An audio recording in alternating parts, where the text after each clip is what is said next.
The hunter becomes the hunted. The Vexari Empire had ruled the Orion Spiral for over 12,000 years. Evolved from apex aquatic predators on their homeworld of Vexar Prime, they possessed natural advantages that made them unstoppable: armored exoskeletons that could withstand vacuum exposure, neural networks capable of processing information at speeds that made even advanced AI systems seem sluggish, and biological weaponry that could project concentrated acid capable of melting through most known materials. Fleet Commander Jorik stood on the observation deck of the Fang of Conquest, his iridescent scales reflecting the blue glow of the tactical displays. 8 limbs moved in perfect coordination as he manipulated the holographic star chart, focusing on a small, unremarkable yellow star in a backwater region of the galaxy. "This system contains the primitives," Jorik asked, his voice a low, harmonious vibration that resonated through the water-filled command chamber. Science Overseer Krell undulated forward, her specialized sensory appendages pulsing with bioluminescent light. "Yes, Commander. The third planet harbors a bipedal species they call humans. They've achieved rudimentary spaceflight, but haven't expanded beyond their own lunar satellite and a small outpost on their neighboring planet. Their technological assessment: primitive chemical propulsion, basic digital networks, and laughably inefficient energy generation. Their weapons are projectile-based or crude-directed energy. No neural interfaces, no genetic optimization, no quantum computing. They're at least 5 evolutionary cycles behind our current standards." Jorik's outer gill membranes fluttered with amusement. This was standard protocol for the Vexari. Identify developing species, assess their potential threat or value, and either assimilate or eliminate them before they could become competitors. In 12 millennia, not a single species had successfully resisted. "Biological assessment?" he inquired, already considering how these humans might serve the Empire. "Fragile carbon-based organisms with no natural armor. Their neural responses are painfully slow, limited by electrochemical transmission. Their sensory array is restricted to primitive visual, auditory, and tactile systems." However, Krell hesitated. "Continue," Jorik commanded. "They reproduce and adapt quickly by Vexari standards, and their social behavior is unusual. They form complex collaborative networks despite having no biological hive mind. Different groups compete yet cooperate simultaneously in ways our behavioral scientists find difficult to model." Jorik dismissed these concerns with a flick of his primary manipulators. "Irrelevant. Prepare the standard first contact protocol. A demonstration of power, then terms of surrender. The usual resource extraction quotas will apply." As the Vexari fleet accelerated toward the Sol system, they were confident this would be another routine conquest, one of hundreds they had conducted throughout their long history. They had no reason to expect anything different. Captain Maya Rodriguez stared at the massive unidentified object that had just appeared near Jupiter's orbit. At first, the instruments at Cheyenne Mountain Deep Space Observatory had registered it as an asteroid on an unusual trajectory. But asteroids didn't suddenly appear from nowhere, didn't move with such precision, and certainly didn't measure over 3 kilometers in length. "Are we absolutely certain this isn't a sensor malfunction?" General Hammond asked, his weathered face illuminated by the blue glow of the monitors. "Confirmed across 3 separate tracking systems, sir," Rodriguez replied. "The European Space Agency and the Chinese Lunar Observatory have corroborated our findings. This object is decelerating in a controlled manner. It's artificial." Hammond's expression remained impassive, but the tension in the command center was palpable. Humanity had debated the existence of extraterrestrial intelligence for centuries. That debate was about to end. "What's its current vector?" "It's established a stable orbit around Jupiter, sir." "And?" Rodriguez hesitated, checking the incoming data again. "We're now detecting multiple smaller objects detaching from the main structure. They appear to be heading toward Mars." At that moment, Dr. Eliza Chen, the facility's xenobiology specialist, burst into the room.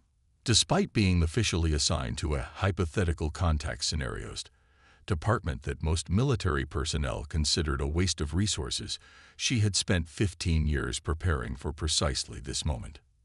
"General, we need to assume hostile intent until proven otherwise," she said without preamble. Hammond raised an eyebrow. "That's a significant leap, Doctor. Any species capable of interstellar travel could contact us in thousands of ways that wouldn't appear threatening.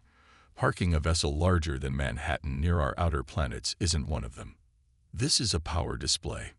Before Hammond could respond, alarms blared across the command center. Multiple screens flickered as satellite feeds from Mars showed a brilliant flash of light erupting from the surface. "We've lost contact with the Olympus Mons research station," a communications officer reported, voice shaking. "The entire facility. It's just gone. 1,042 humans, scientists, engineers, and their families had been stationed at humanity's largest extraplanetary base. Now they were atoms scattered across the Martian landscape." Hammond's face hardened as he reached for the secure line to the president. "It seems your assessment was correct, Dr. Chen. Captain Rodriguez, initiate Protocol Omega. This is not a drill." For decades, certain military and scientific circles had quietly prepared contingency plans for extraterrestrial contact. Most dismissed these preparations as paranoid or wasteful. But as humanity now faced an overwhelming technological superior force, those preparations would make the difference between extinction and survival. Commander Jorik was pleased with the demonstration. The primitive outpost on the Red Planet had been obliterated with minimal energy expenditure. Now, as expected, the humans' primitive communication networks buzzed with panic and confusion. Fear was the universal constant among prey species. It made the subsequent steps of conquest so much more efficient. "Broadcast the standard terms of capitulation," he ordered. "Use their dominant languages based on their information networks." Within moments, every communication device on Earth, from military channels to civilian broadcasts, personal devices to satellite networks, received the same message, translated into 12 major human languages. "Sentience of the third planet. Your system now falls under the domain of the Vexari Imperium. Your technological and biological development has been assessed as Category 3, qualifying your species for regulated harvesting and limited servitude. Resistance is futile and will result in planetary sterilization. You have one planetary rotation to signal acceptance of these terms by deactivating all orbital defenses and providing landing coordinates for our harvest vessels." The message continued with detailed instructions for surrender, quotas for the biological resource extraction that would follow, and the generous provision that would allow a sustainable breeding population to remain if cooperation was maintained. In 12,000 years of expansion, the Vexari had delivered this message to hundreds of worlds. The typical response followed predictable patterns: first denial, then panic, then either desperate resistance or, more commonly, surrender. The Vexari had sophisticated models predicting which species would choose which path. Their models gave humans a 78.3% probability of surrender. "Commander," the tactical officer interrupted, "the humans are responding." "As expected," Jorik replied. "Display their capitulation." The message that appeared on the command center screens was not what any Vexari anticipated. "Vexari vessels, we acknowledge your presence and your demonstration on Mars. We understand that you consider yourselves superior. We invite you to reconsider. Humanity does not surrender. Humanity does not serve. Humanity does not yield. You have committed an act of war against a united Earth. We will respond accordingly. This is your only warning." Stunned silence filled the command chamber. In 12 millennia of conquest, no species had ever responded with such direct defiance after a demonstration of Vexari power. Jorik's sensory appendages pulsed with agitation. Analyze their orbital defenses and military capabilities. "Minimal, Commander," the tactical officer reported. "Primitive kinetic weapons, limited nuclear arsenal, No energy shields. Their most advanced vessels use chemical propulsion supplemented by basic ion drives. They cannot possibly resist, Jorik stated confidently. Prepare 3 harvester vessels for the initial extraction. Standard approach vector. As the Vexari harvesters detached from the main fleet and accelerated toward Earth, none of the aliens suspected that humans had been distributing their most critical assets throughout the solar system for decades, not out of fear of alien invasion, but due to their own internal political tensions. Hidden bases on the far side of the Moon, within the asteroid belt, beneath the clouds of Venus, and among the moons of Saturn housed humanity's true defensive capabilities. And for the first time in Vexari history, they were about to face an enemy that didn't play by their rules. The 3 Vexari harvester ships detected Earth's defensive response too late. What appeared on their sensors as hundreds of primitive missiles launched from Earth were, in fact, decoys. As the Vexari automated defense systems targeted these obvious threats, they missed the real danger. Thousands of microsatellites that had been quietly repositioned over the previous 18 hours, forming an invisible net around the approaching alien vessels. When these microsatellites activated simultaneously, they didn't attack with conventional weapons. Instead, they generated an overlapping electromagnetic pulse, specifically calibrated to the frequencies used by Vexari neural networks. Frequencies that Dr. Chen and her team had identified by analyzing the aliens' communications. The effect was immediate and devastating. Across all 3 harvester ships, Vexari crew members convulsed as their neural pathways experienced cascade failures. Ship systems, designed to interface directly with Vexari biology, went haywire. Navigation failed. Weapons systems locked. Life support fluctuated. 2 harvesters collided, their hulls crumpling against each other before secondary explosions tore them apart. The third, partially disabled but still operational, attempted to retreat, only to encounter the second phase of humanity's defense. From concealed bases on the Moon, railgun batteries fired specially designed projectiles, not at the Vexari vessel itself, but at precisely calculated points in space around it. As these projectiles detonated, they created a gravitational lens effect that distorted space-time just enough to compromise the ship's structural integrity. The harvester twisted unnaturally before breaking apart, its fragments scattered across lunar orbit. In the Vexari command ship, Jorik watched in disbelief as all 3 harvesters were destroyed by a supposedly primitive species using technology that should have been centuries beyond their capability. Impossible, he hissed, Jill membranes flaring with rage. How could they possibly? Commander, the science officer interrupted. We've detected unusual energy signatures from multiple locations throughout this system. The humans have concealed facilities on several planetary bodies. And their weapons, the tactical officer added, they're not using standard attack protocols. They're targeting specific vulnerabilities in our neurobiology and propulsion systems, vulnerabilities they couldn't possibly know about. For the first time in his long career, Jorik felt something unfamiliar. Uncertainty. The Vexari had always relied on overwhelming technological superiority and the predictable responses of less advanced species, but these humans were neither predictable nor as technologically limited as initial scans suggested. Prepare the main fleet, Jorik ordered. We will not be humiliated by primitives. Sterilize their world. Little did he know that the real battle had just begun, and humanity had been preparing for this moment in ways the Vexari could never have anticipated. The counterattack.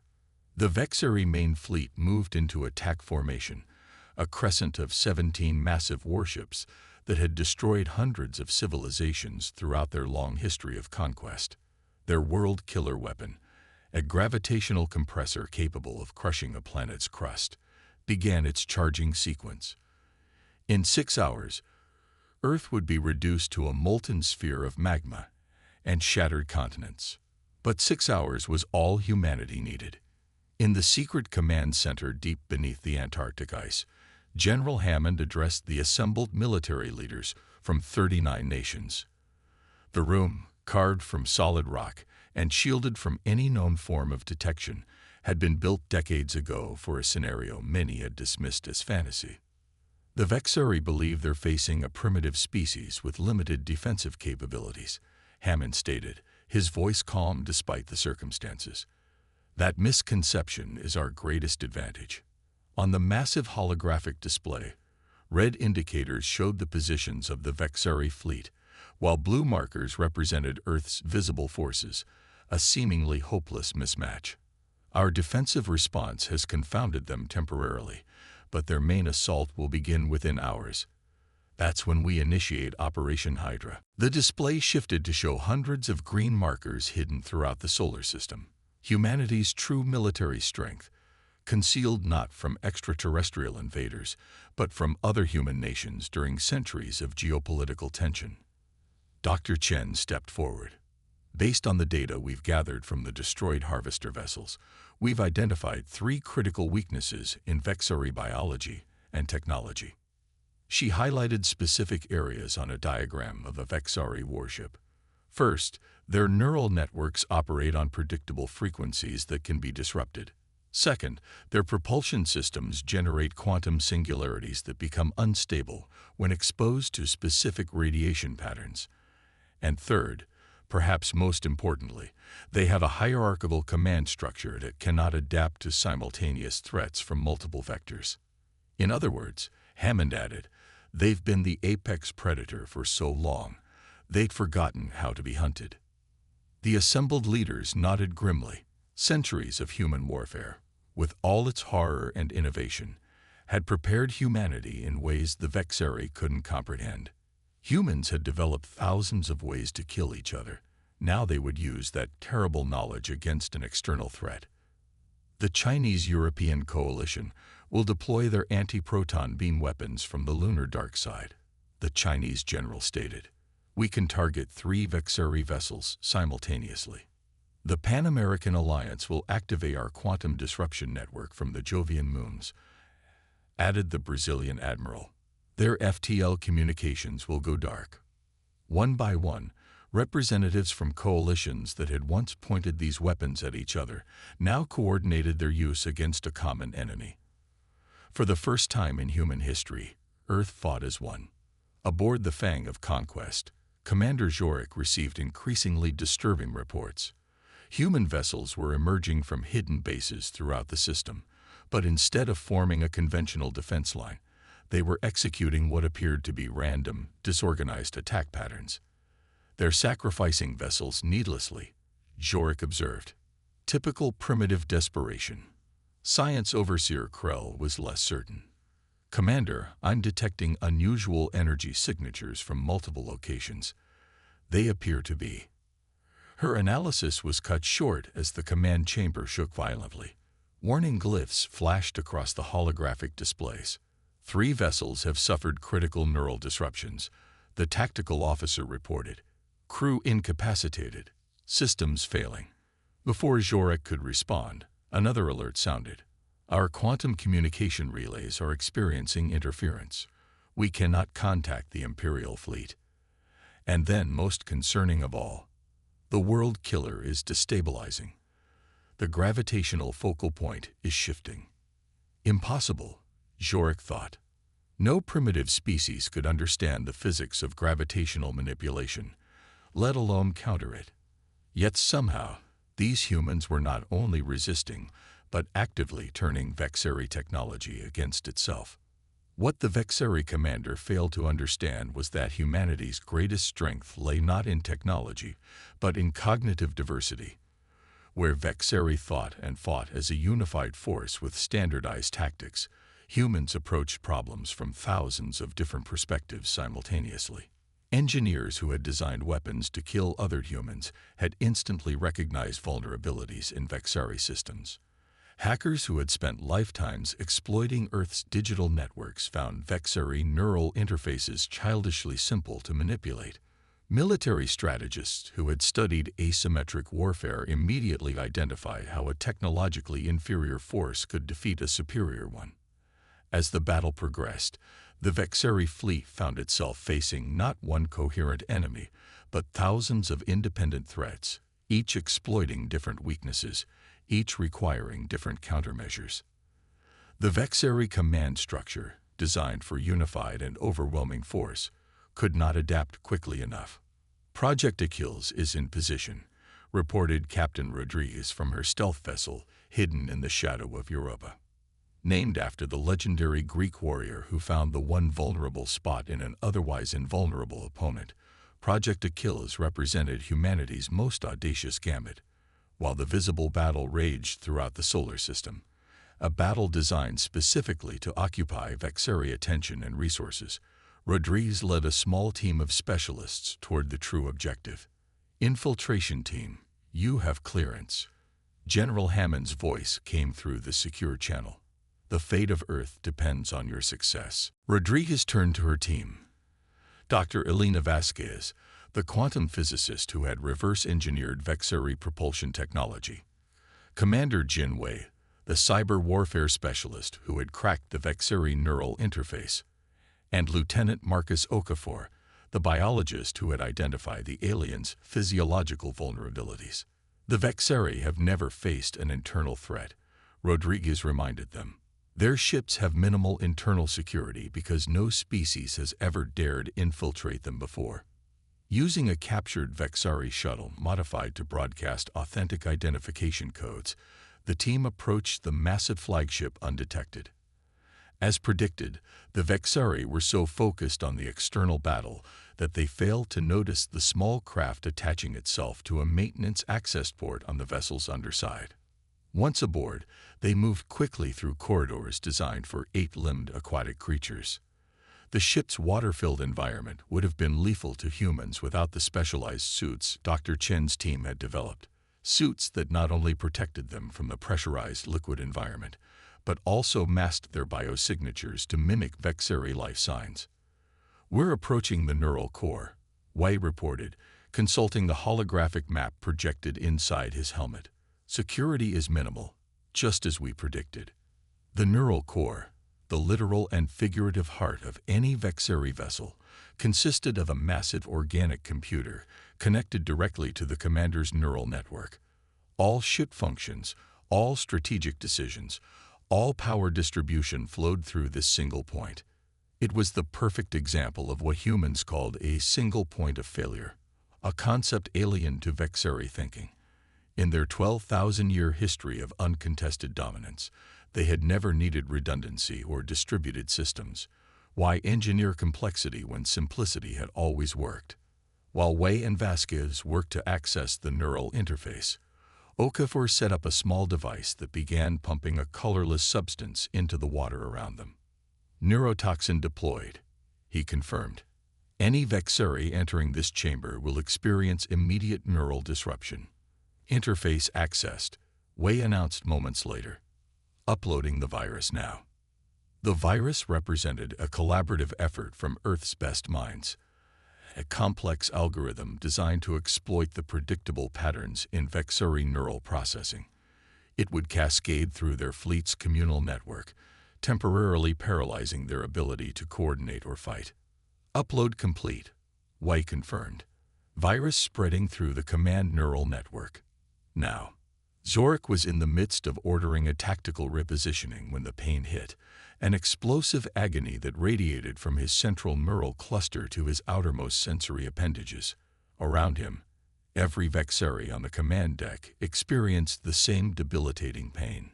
Through blurred vision, he watched as ship systems began shutting down. Propulsion, weapons, life support, all failing simultaneously.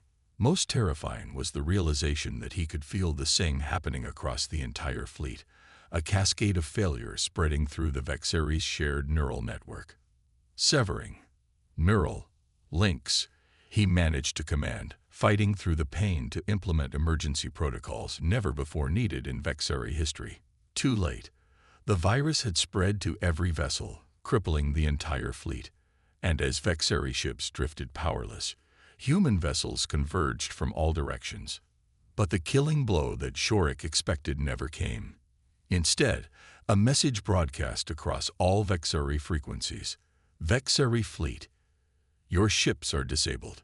Your neural networks are compromised. Your weapons are inoperative. We could destroy you completely. But unlike you, we do not exterminate other sentient species. Instead, we offer terms. You will withdraw from the Sol system immediately. You will acknowledge Earth and all human colonies as sovereign and inviolable. You will provide reparations for the lives lost on Mars. You will share your star charts and information about other species in this galaxy. In return, we will restore your neural networks and allow your fleet to depart. We will even share with you something your empire has clearly forgotten over millennia of unopposed conquest, the art of mutual cooperation. You have 1 hour to accept these terms before we are forced to take more permanent action. In 12,000 years of Vexari history, no species had ever dictated terms to them. The concept was so alien that Shorik struggled to process it through his pain-racked neural pathways. And yet, the evidence was undeniable. Somehow, these seemingly primitive bipeds had defeated the greatest military force in known space. More than defeated, they had done so while deliberately avoiding the total annihilation they could have inflicted. Accept, Shorik commanded, the word burning like acid in his neural pathways. Accept their terms. 6 months later, Captain Rodriguez stood on the observation deck of the newly commissioned Earth vessel Resilience, looking out at the stars with new perspective. The ship incorporated modified Vexari technology, making it faster and more powerful than anything humans had previously built. Ready for your first diplomatic mission, Captain? Dr. Chen asked, joining her by the viewport. Rodriguez nodded. The Vexari have identified 23 species currently under their control. Our job is to offer them an alternative. From slaves to allies, Chen mused. I suspect many will be eager to join a coalition where they're treated as equals rather than resources. And the Vexari? Learning a painful but necessary lesson.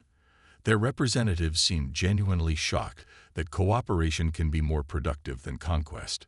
Some of their younger scientists have already begun collaborative research with our teams. Rodriguez smiled slightly. Turns out the galaxy's greatest predators just needed to meet a species that refused to be prey. That's what they never understood about us, Chen agreed. Throughout our history, humans have been both predator and prey. We've experienced both sides of the equation. We know how to hunt and how to be hunted. As the Resilience prepared to enter faster than light travel for the first time, Rodriguez reflected on how quickly the galaxy was changing. The Vexari Empire was transforming, reluctantly but inevitably, from a force of conquest to just one member of an emerging galactic community. And humanity, once confined to a single world, now stood ready to ensure that no species would ever again face extinction at the hands of an unopposed predator. Humans had not only survived their trial by fire, but emerged as something new. Not the galaxy's newest predator, but its first true protector. The stars awaited, and this time, the rules of engagement would be different.